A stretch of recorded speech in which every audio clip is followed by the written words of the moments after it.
Hello students. तो स्वागत है आप सभी का नाइन्थ क्लास के गणित लेक्चर नंबर 13 में। तो हम लोग पढ़ रहे थे नाइन्थ क्लास के गणित का अध्याय 1, जिसका नाम है संख्या पद्धति। और संख्या पद्धति में हम लोग प्रश्नावली 1.1 के प्रश्नों को हल करना प्रारंभ कर दिया था। तो हम लोग वीडियो पार्ट 11 में प्रश्नावली 1.1 के प्रश्न 1 और 2 को हल कर लिया था।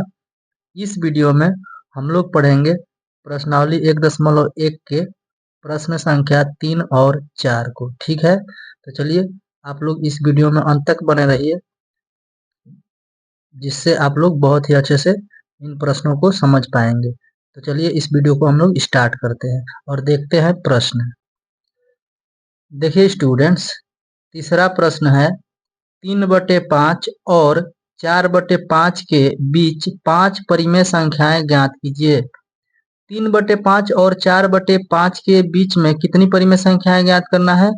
तो 5 परिमेय संख्या ज्ञात करना है। ठीक है, तो चलिए हम लोग इसे कॉपी पर लिख लेते हैं, 3/5 और 4/5 को। ठीक है, देखिए स्टूडेंट्स, हम लोग क्या लिखेंगे? प्रश्न संख्या कौन सा है? 3 नंबर है। और सबसे पहले लिखेंगे हम लोग हल। ठीक है, इसके बाद हम लोग लिखेंगे 3/5 और 4/5। यही है ना प्रश्न में बोला गया है। इनके बीच में क्या लिखना है? 5 परिमेय संख्याएं लिखना है। ठीक है, तो हम लोगों को बोला गया है 5 परिमेय संख्या लिखने के लिए, तो यहाँ पर लिखेंगे चूंकि 5 बोला गया है तो 5 में हम लोग 1 जोड़ेंगे, कितना हो जाएगा? 6 हो जाएगा। ठीक है, इसके बाद हम लोग इस 3/5 को ज्यों का त्यों लिखेंगे, 3/5 को 3/5 लिखेंगे। और इस 6 से हम लोग क्या करेंगे? इसमें गुणा करा देंगे, अंश में भी गुना कराएंगे और हर में भी। ठीक है, यानी ऊपर नीचे हम लोग गुना करा देंगे। इसके बाद लिखा गया है और, तो और लिखेंगे यहाँ पर 4/5 है तो 4/5 लिख लेंगे। ठीक है, इसके बाद गुणा करा देंगे कितना से? तो ये 6 से इसमें गुणा करा देंगे। ठीक है, अंश में भी और हर में भी गुना कराएंगे। इसके बाद 6 में 3 में गुना हो जाएगा, ऊपर से ऊपर में गुना कराना है और नीचे से नीचे में कराना है। ठीक है, तो देखिए 6 में 3 में गुना होगा तो 6×3 18 हो जाएगा। 6 में 5 में यानी नीचे में गुना होगा तो कितना हो जाएगा? 6×5 30 हो जाएगा। ठीक है, यहाँ पर और है तो और लिख लेंगे हम लोग। यहाँ भी वही करेंगे हम लोग।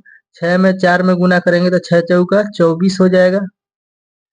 और बटे में देखिए, बटे का है 5, यहाँ बटे का है 6। 6 में 5 में गुना करेंगे, 6×5 30 हो जाता है। ठीक है, तो स्टूडेंट्स आप लोग देख रहे हैं कि यहाँ पर हर दोनों में क्या है? एक जैसा दिख रहा है। ठीक है, अगर हर समान होता है तो हम लोग अंश वाली संख्याओं में बीच की संख्या लिखते हैं। ठीक है, तो 18 और 24 के बीच में आप लोग 5 परिमेय संख्याएं बता सकते हैं कि 18 के बाद क्या होता है? 19 होता है और 20।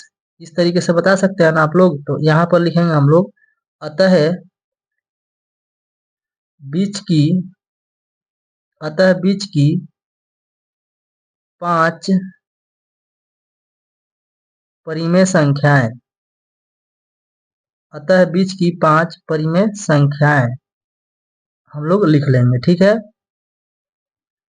तो 5 परिमेय संख्या कौन कौन सी होगी? तो देखिए 18 के बाद क्या होता है? 19 होता है, बट्टे में 30 रखना है। ठीक है, 20 होता है, उसके बाद बट्टे में 30 रखना है। 21 होता है, बट्टे में 30 रखना है। 22 बट्टे में 30, उसके बाद 23 बट्टे में 30। ये हम लोग 24 क्यों नहीं लिखेंगे? क्योंकि 24 से कम लेना है और 18 से ज्यादा, तब तो ही बीच में ना होगा। बताइए, 18 से बड़ा रहेगा और 24 से छोटा रहेगा तबे तो बीच में रहेगा। ठीक है, तो देखिए ये 18 से बड़ा है 19, ये भी बड़ा है, लेकिन सभी के सभी 24 से क्या है? छोटे हैं। यानी कि ये हो गए बीच की 5 परिमेय संख्याएं। ठीक है, तो ये हो जाएगा इसका आंसर।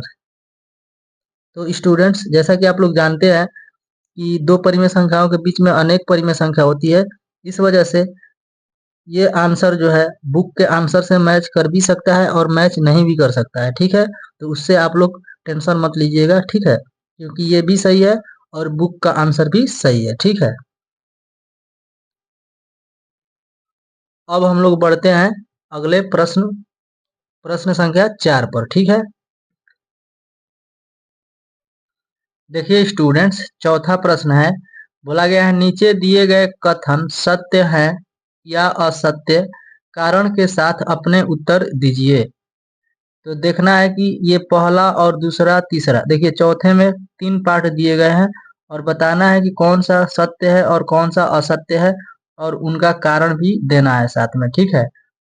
तो यहाँ पर देखिए चौथे का पहला को हम लोग हल करेंगे। तो बोला गया है प्रत्येक प्राकृत संख्या एक पूर्ण संख्या होती है। देखिए प्रत्येक प्राकृत संख्या पूर्ण संख्या होती है, तो ये तो सही बात है। जितनी भी प्राकृत संख्या होती है पूर्ण संख्या होती है। आइए इसको हम लोग कॉपी पर समझते हैं। देखिए स्टूडेंट्स, पहला प्रश्न में बोला गया था प्रत्येक प्राकृत संख्या एक पूर्ण संख्या होती है। तो देखिए इस चीज को हम लोग यहाँ पर रफ के द्वारा समझ लेते हैं। देखिए प्राकृत संख्या आप लोग जानते हैं कि प्राकृत संख्या जो होती है एक से लेके अनंत तक होती है। 1 2 3 4 डॉट डॉट डॉट, ये अनंत तक प्राकृत संख्या चलती है एक से लेकर, ठीक है। और पूर्ण संख्या के बारे में भी आप लोग जानते हैं कि पूर्ण संख्या में 0 होता है, 1 होता है, 2 होता है, 3 होता है, डॉट डॉट, ये भी अनंत तक चलता है। तो आप लोग देख पा रहे हैं कि ये सभी 1 से स्टार्ट हो रहे हैं और ये 0 से स्टार्ट हो रहे हैं, ठीक है। लेकिन आप लोग देखेंगे कि इसमें जो 1 है, 2 है, 3 है, 4 है, ये सभी के सभी इसमें भी है। तो हम लोग कह सकते हैं कि सभी प्राकृत संख्या पूर्ण संख्या में है, यानी कि प्राकृत संख्या पूर्ण संख्या होती है, कह सकते हैं। तो ये तो सही बात बोला गया कि प्रत्येक प्राकृत संख्या एक पूर्ण संख्या होती है। जितनी भी प्राकृत संख्या इसमें है, एक इसमें है तो इसमें भी है, यानी कि सभी प्राकृत संख्या पूर्ण संख्या होती है, हम लोग कह सकते हैं। तो यह बात क्या है, तो सत्य है। यहाँ पर लिखेंगे सत्य है। कारण में क्या लिखेंगे हम लोग, कारण लिखेंगे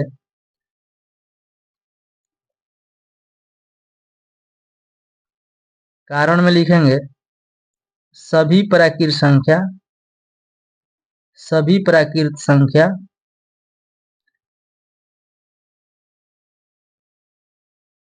सभी प्राकृत संख्या पूर्ण संख्या में शामिल होती है या शामिल रहती है, कह सकते हैं, शामिल होती है, ठीक है। देखिए जितनी भी प्राकृत संख्या है पूर्ण संख्या में शामिल है कि नहीं है, तो है, ये बात तो सही है। यही हम लोग कारण में लिख देंगे, ठीक है। इसके बाद आप लोग देखिए अब दूसरा प्रश्न। देखिए दूसरे प्रश्न में बोला गया है प्रत्येक पूर्णांक एक पूर्ण संख्या होती है। देखिए प्रत्येक पूर्णांक, पूर्णांक आप लोग जानते हैं, तो देखिए नहीं जानते हैं तो यहाँ पर रफ में देखिएगा। पूर्णांक के बारे में आपको बताए हैं बेसिक वीडियो में, जो कि हम लोग जानते हैं -2 -1 और 0 1 2, इस तरह से डॉट डॉट चलता रहेगा इधर प्लस में, और 0 से इधर माइनस में, डॉट डॉट इधर भी अनंत तक चलता रहेगा, ठीक है। तो ये होती है पूर्णांक संख्या। और पूर्ण संख्या हम लोग जानते हैं, यहाँ पर अभी अभी देखे हैं कि पूर्ण संख्या 0 से लेकर अनंत तक जाती है, और पूर्णांक जो है माइनस में भी होता है, ठीक है। जबकि इसमें पूर्ण संख्या जो है माइनस में नहीं होता है, ठीक है। तो जब पूर्ण संख्या माइनस में नहीं होता है तो बताइए कि ये -2 जो है पूर्ण संख्या है तो नहीं है। हम लोग क्या कहेंगे कि -2 जो है पूर्ण संख्या नहीं है लेकिन पूर्णांक संख्या है। तो हम लोग कहेंगे पूर्णांक संख्या जो है पूर्ण संख्या नहीं होती है। क्या बोलेंगे, पूर्णांक संख्या पूर्ण संख्या नहीं होती है, क्योंकि ये -2 इसमें नहीं है, -1 भी इसमें नहीं है, ठीक है।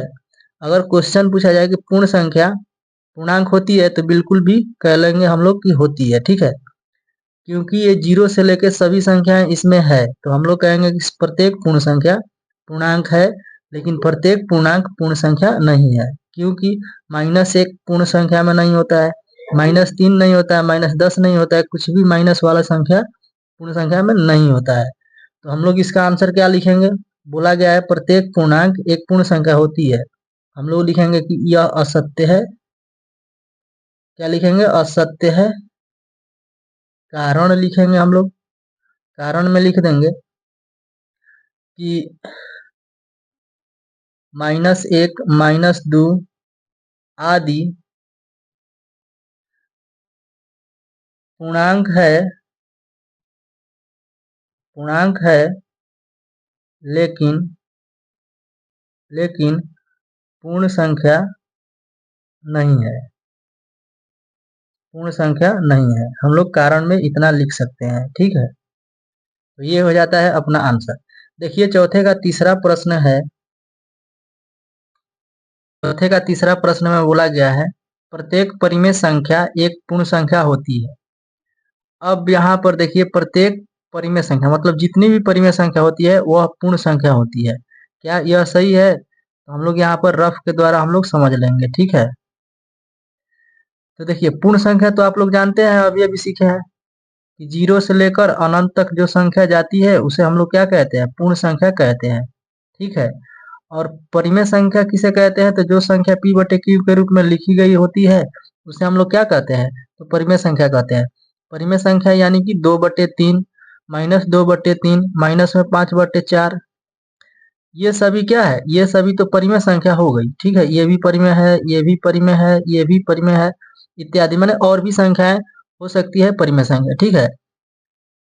और देखिए ये भी सभी पूर्ण संख्या जो है ना, इनके नीचे भी एक है, यानी कि ये सभी के सभी क्या है? ये सभी भी परिमेय संख्या है।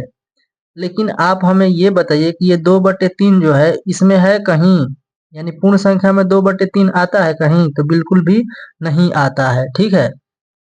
तो बताइए कि प्रत्येक परिमेय संख्या पूर्ण संख्या होती है? तो यह तो गलत बात कहा गया है।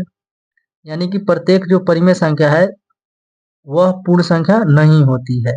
2/3 परिमेय संख्या है लेकिन पूर्ण संख्या नहीं है। -2/3 परिमेय संख्या है लेकिन पूर्ण संख्या नहीं है। तो हम लोग यहाँ पर क्या लिखेंगे? यह जो है असत्य है, असत्य है लिखेंगे। कारण में लिखेंगे यहाँ पर कारण 2/3 -5/2 आदि परिमेय संख्या है, परिमेय संख्या है, लेकिन क्या लिखेंगे? लेकिन पूर्ण संख्या नहीं है। क्या लिखेंगे? पूर्ण संख्या नहीं है, लेकिन पूर्ण संख्या नहीं है।